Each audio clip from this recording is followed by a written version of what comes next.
বন্ধুরা, কেউ একজন ঠিকই বলেছেন যে জীবনকে পরিবর্তন করার কোনো রিমোট কন্ট্রোল হয় না। যদি আপনাকে আপনার জীবন বদলাতে হয় তাহলে উঠুন, জাগুন এবং এই জীবনকে নিজেই পরিবর্তন করুন। প্রভাবশালী হয়ে উঠতে কিংবা লোকেদের পছন্দের ব্যক্তি হয়ে উঠতে কে পছন্দ করে না? যখন লোক আমাদের পছন্দ করে তখন এতে অনেক লাভ হয়। যেমন আপনি কখনো একা হয়ে যাবেন না। আপনার কোনো কাজে সাহায্য করার জন্য আপনাকে পছন্দ করা বা ভালোবাসতে থাকা মানুষেরা আপনার সঙ্গে থাকেন, অথবা আপনার কোনো দরকারে লোকেদের সমর্থন পাওয়া খুবই সহজ হয়ে যায়। কিন্তু প্রভাবশালী হয়ে ওঠা কোনো সহজ ব্যাপার নয়। এই ভিডিওর মাধ্যমে আমরা আলোচনা করব ওই 7টি পদ্ধতির ব্যাপারে, যেগুলোকে আপন করে যে কোনো ব্যক্তি একজন প্রভাবশালী ব্যক্তি হয়ে উঠতে পারে। আর যদি আপনি এই পদ্ধতিগুলিকে নিজের জীবনে ব্যবহার করেন তাহলে আপনি বুঝতেও পারবেন না, কিন্তু আপনার আশেপাশের লোকেরা আপনার উপর প্রভাবিত হতে থাকবে। আপনি যেখানে যাবেন লোকেরা আপনার প্রতি আকর্ষিত হয়ে উঠবেন। তো আসুন শুরু করা যাক। অনেক দূরে একটি গ্রামে রাম নামের একটি যুবক থাকত। সে এই ব্যাপারটির জন্য খুবই দুঃখী ছিল যে সে কোনো প্রভাবশালী ব্যক্তি নয়। সে অনেক চেষ্টা করার পরও নিজের কথাবার্তা, নিজের কাজকর্ম ও নিজের স্বভাবের মাধ্যমে লোকেদের প্রভাবিত করতে পারছিল না। তার খুব ইচ্ছা ছিল যে সে এমন একজন ব্যক্তি হয়ে উঠবে যার সমস্ত কথা সবাই যেন মানে, যার সঙ্গে যেন সবাই কাজ করতে চায় এবং নিজেদের সময় কাটাতে চায়। কিন্তু তার সঙ্গে সমস্ত কিছু উল্টোই হচ্ছিল। না তো কেউ তার সঙ্গে সময় কাটাতে পছন্দ করত, আর না তো তার কোনো কথা কেউ গভীরভাবে শুনত। তাই সে সবসময় নিজেকে একা একা অনুভব করত। তার কোথাও উপস্থিত হওয়া কিংবা না হওয়াতে কারোর কোনো কিছুই এসে যেত না। এই সমস্ত ঘটনার জন্য তার আত্মবিশ্বাসও দিনের পর দিন কম হয়েই চলেছিল। নিজের এই অবস্থাকে দেখে সে খুবই নিরাশ হয়ে থাকে। যে গ্রামে এই রাম থাকত ওই গ্রামের বাইরে এক বৌদ্ধ ভিক্ষু থাকত। ওই বৌদ্ধ ভিক্ষু নিজের অতি প্রভাবশালী ব্যক্তিত্বের জন্য খুবই প্রসিদ্ধ ছিলেন। যেই তার সঙ্গে দেখা করত, কথা বলতো, সেই তার উপর প্রভাবিত হয়ে পড়ত। তার সঙ্গে আর দেখা না করে তারা থাকতে পারতেন না। তার কথাবার্তা বলার পদ্ধতি, তার স্বভাব, তার লোকেদের বোঝানোর পদ্ধতি খুবই আকর্ষণীয় ছিল। সবাই বলতেন যে তিনি একজন প্রভাবশালী ব্যক্তি, যার ব্যক্তিত্বে এমন একটি জাদু আছে যেটা যে কোনো ব্যক্তিকে মোহিত করে দিতে পারে। একদিন সন্ধ্যার সময় ওই যুবক একটি পুকুরের ধারে হতাশ হয়ে বসেছিল। ঠিক তখনই তার এক বন্ধু তার কাছে আসে এবং তাকে বলে, হে বন্ধু, আমি তোমার সমস্ত সমস্যার সমাধান পেয়ে গেছি। এটা শুনে রাম খুবই খুশি হয়ে ওঠে আর জিজ্ঞাসা করে, কি সমাধান? ঠিক তখনই তার বন্ধু বলে যে আমি এমন এক বৌদ্ধ ভিক্ষুর ব্যাপারে জানতে পেরেছি যিনি একজন প্রভাবশালী ব্যক্তিত্বের মালিক, আর আমার সম্পূর্ণ ভরসা আছে তার কাছে তোমার এই সমস্ত সমস্যার সমাধান আছে। এটা শুনে রাম সঙ্গে সঙ্গে তার কথায় রাজি হয়ে যায়। রাম সঙ্গে সঙ্গে ওই বৌদ্ধ ভিক্ষুর সঙ্গে দেখা করার জন্য বেরিয়ে পড়ে। এরপর সে সেখানে পৌঁছে ওই বৌদ্ধ ভিক্ষুকে তার সমস্ত সমস্যার কথা খুলে বলে যে কিভাবে সে একজন প্রভাবশালী ব্যক্তি হয়ে উঠতে চায়, কিন্তু অনেক চেষ্টা করার পরও সে এমন ব্যক্তি হয়ে উঠতে পারছে না। বৌদ্ধ ভিক্ষু রামের কথা খুবই ধ্যান দিয়ে শোনেন। এরপর তিনি বলেন, তাহলে তুমি এখন কি চাও? রাম বলে, লোকেরা বলে যে আপনার ব্যক্তিত্ব খুবই প্রভাবশালী, তাই আমি আপনার মতোই নিজের ব্যক্তিত্বকে কিভাবে প্রভাবশালী করে তুলতে পারি। এটা শুনে ওই বৌদ্ধ ভিক্ষু একটু গম্ভীর হয়ে বলেন, সবথেকে প্রথমে তুমি এটা বোঝো যে একজন প্রভাবশালী ব্যক্তি হয়ে ওঠার জন্য তোমার মধ্যে একটি ভালো চরিত্র থাকা দরকার। কারণ শুধুমাত্র যদি কোনো মানুষের ব্যক্তিত্ব ভালো হয় তাহলে সে কিছু সময়ের জন্য তো লোকেদের প্রভাবিত করতে পারবে, কিন্তু খুবই তাড়াতাড়ি লোকেরা এটা বুঝে যাবে যে তার এই কর্মের পিছনে কোনো না কোনো উদ্দেশ্য লুকিয়ে আছে। কিন্তু যদি তোমার চরিত্র ভালো হয় তাহলে সবাই তোমার সঙ্গে থাকতে পছন্দ করবে, আর তুমি নিজের আশেপাশের লোকেদের প্রভাবিত করতে থাকবে। আর তুমি এই ব্যাপারটি বুঝতেও পারবে না, কিন্তু মনে রাখবে এর জন্য তোমাকে ভেতর থেকে পরিবর্তন আনতে হবে। তাই তুমি কি একজন প্রভাবশালী ব্যক্তি হয়ে ওঠার জন্য, নিজেকে পরিবর্তন করার জন্য তৈরি? ছেলেটি বলে, হ্যাঁ মহারাজ, আমি সম্পূর্ণভাবে চেষ্টা করব। তখন বৌদ্ধ ভিক্ষু বলেন, একজন প্রভাবশালী ব্যক্তির মধ্যে 7টি অভ্যাস থাকে যেগুলো তোমাকে আপন করতে হবে। বৌদ্ধ ভিক্ষু এরপর ওই নিয়মগুলি বলতে শুরু করেন। তিনি বলেন, প্রথম নিয়ম হলো সক্রিয় অর্থাৎ অ্যাক্টিভ হয়ে ওঠো। আমাদের আশেপাশে যা কিছুই ঘটে থাকে সেগুলো আমরা বদলাতে পারবো না, কিন্তু এগুলোর ওপর কী প্রতিক্রিয়া দিতে হবে সেটা সম্পূর্ণ আমাদের হাতে আছে। একজন সক্রিয় ব্যক্তি হয়ে ওঠার অর্থ হলো যে আমাদের আশেপাশের লোকেরা যাই বলুক না কেন, কিন্তু তাতে আমাদের বিচলিত হওয়া চলবে না। যখন লোকেরা আমাদের ব্যাপারে কিছু খারাপ বলে, তখন দুর্বলতা আমাদের মধ্যে নয়, এর বদলে দুর্বলতা তাদের মধ্যে থাকে। তারা যে সমস্ত নেতিবাচক কথাবার্তা আমাদের ব্যাপারে বলে, তার থেকে আমরা তাদের নেতিবাচক মনোভাব জানতে পারি, যে মনোভাব নিয়ে তারা এই দুনিয়াকে দেখে। সক্রিয় বা প্রোঅ্যাক্টিভ ব্যক্তি হওয়ার অর্থ এটা হলো যে আমরা যেন কোনো খারাপ পরিস্থিতি দ্বারা প্রভাবিত না হই। তাতে আমাদের ঘরের মধ্যে কিংবা আমাদের জীবনে যত বড়ই বিপদ আসুক না কেন, একজন প্রোঅ্যাক্টিভ ব্যক্তির এতে কিচ্ছু যায় আসে না। তার জীবনে খারাপ সময় এসেছে নাকি দারিদ্রতা, সে যে কোনো পরিস্থিতিতে খুশি থাকে।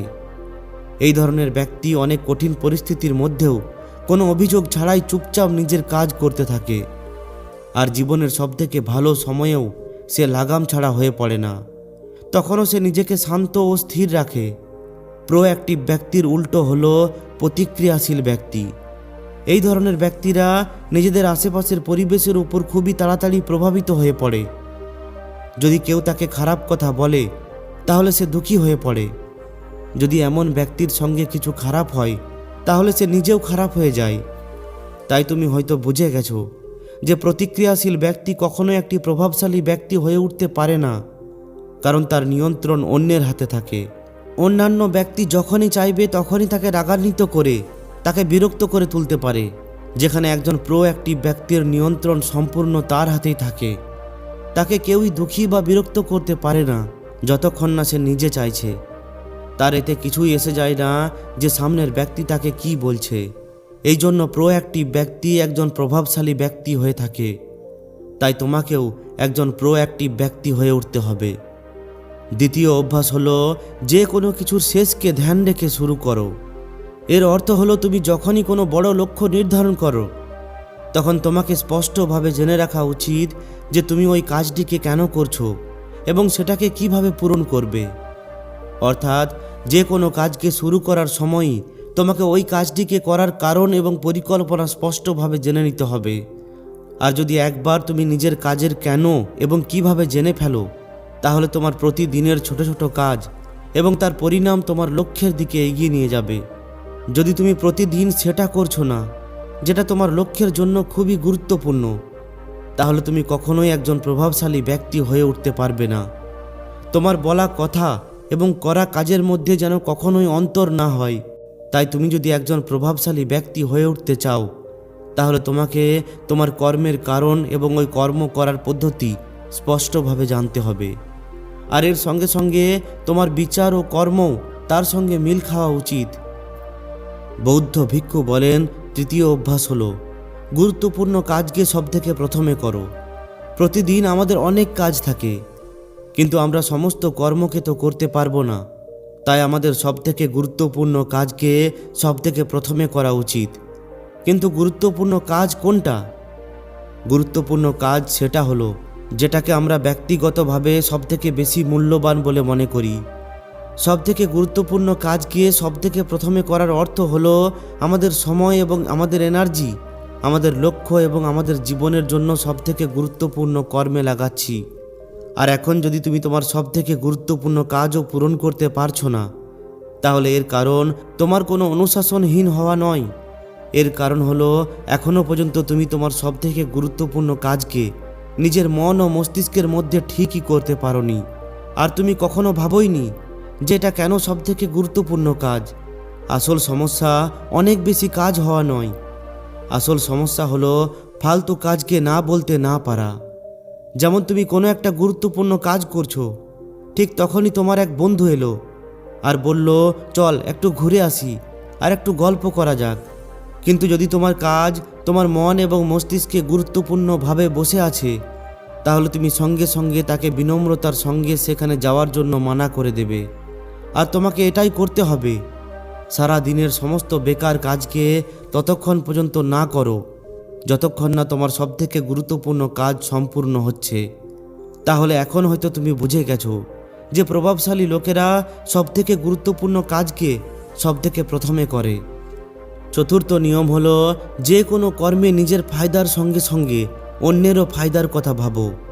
বেশিরভাগ লোকেরা নিজেদের জীবন অন্যের সঙ্গে তুলনা করে কাটায়। তারা নিজেদের সফলতা অন্যের অসফলতার মধ্যে দেখে। অর্থাৎ, যদি আমি জিতি তাহলে তুমি হারবে, আর যদি আমি হারি তাহলে তুমি জিতবে। এইভাবেই জীবন হার জিতের একটা খেলা হয়ে রয়ে যায়। কিন্তু যিনি প্রভাবশালী ব্যক্তি হয়ে থাকেন তিনি প্রতিস্পর্ধার মধ্যে নয়, এর বদলে নিজেদের মধ্যে সহযোগিতার উপর বিশ্বাস রাখে। তারা এটা মেনে থাকেন যে এই দুনিয়ায় সবার জন্য সমস্ত কিছু পর্যাপ্ত মাত্রায় আছে, আর সবাইকে তার অংশ পাওয়া উচিত। শুধুমাত্র কোনো জিনিসের ওপরই নয়, নিজের আপন সম্পর্কের মধ্যেও এটা লাগু হয়। যেমন যখনই তার কারোর সঙ্গে মতভেদ হয়, তখনই সে ওই কথাটিকে নিজের মনের মধ্যে না রেখে ওই মানুষটির সঙ্গে মন খুলে কথা বলে। এরপর বোঝাপড়া করে দুজনের মাঝখানে এমন একটা রাস্তা তৈরি করে যাতে দুজনেরই লাভ হয়, যাতে দুজনেরই জিত হয়। এতে সামনের ব্যক্তির কখনো ঠকে যাওয়ার মতো অনুভব হয় না। এইভাবে তিনি নিজেদের মধ্যে মতভেদকে শেষ করে ফেলেন। এর সঙ্গে সঙ্গে তারা নিজেদের সম্পর্ককে আরও বেশি মজবুত করে ফেলে। তাহলে এখন হয়তো তুমি বুঝে গেছো যে প্রভাবশালী হয়ে ওঠার জন্য নিজের ছাড়াও সামনের ব্যক্তির লাভের ব্যাপারে ভাবতে হয়। বৌদ্ধ ভিক্ষু বলেন, পঞ্চম নিয়ম হলো, প্রথমে নিজে অন্যকে বোঝার চেষ্টা করো, তারপর তার কাছে আশা করো যে সেও তোমার কথাগুলিকে শুনবে। কারোর সঙ্গে কথাবার্তা বলার সবথেকে ভালো পদ্ধতি হলো যে সবথেকে প্রথমে আমাদের এটা বোঝার চেষ্টা করা উচিত যে সামনের ব্যক্তি আমাদের কি বলতে চায়। কোনো ব্যক্তির কথাকে শোনার এবং বোঝার সবথেকে সহজ পদ্ধতি হলো যে নিজেকে তার জায়গায় রেখে ভাবা। তবেই আমরা ভালোভাবে বুঝতে পারবো যে সামনের ব্যক্তি আমাদের কি বলতে চায়। যখন আমরা কারোর কথাকে ভালোভাবে শুনি না, তখন আমরা তার ভাবনাকে না বুঝেই তাকে পরামর্শ দিতে শুরু করে দিই। কিন্তু যখন আমরা তাকে বোঝার চেষ্টা করি, তখনই আমরা জানতে পারি যে আসলে ওই ব্যক্তি কেমন অনুভব করছে। আর যখন আমরা এইভাবে কারোর কথা শুনব, তখনই আমরা ওই ব্যক্তিকে কোনো ভালো পরামর্শ দিতে পারবো, কিংবা সত্যি সত্যি তার কোনো সাহায্য করতে পারবো। বেশিরভাগ লোক কথাবার্তা বলার সময় শুধুমাত্র এটাই বলতে থাকে যে যদি আমি তোমার জায়গায় হতাম তাহলে আমি এমনটা করতাম, কিংবা একবার আমার এই কথাটা মেনে দেখো। কিন্তু সে কখনো এই কথাটা বোঝার চেষ্টা করে না যে সামনের ব্যক্তি কি করছে, আর এর পরিণামস্বরূপ ওই সামনের ব্যক্তিটি তার উপর কখনোই ভরসা করতে পারে না, আর না তো সে কখনো তার কোনো সমস্যা তার কাছে নিয়ে আসে। এই জন্য যদি সত্যি সত্যি তুমি কারোর সাহায্য করতে চাও, তাহলে সবথেকে প্রথমে তাকে বোঝার চেষ্টা করো।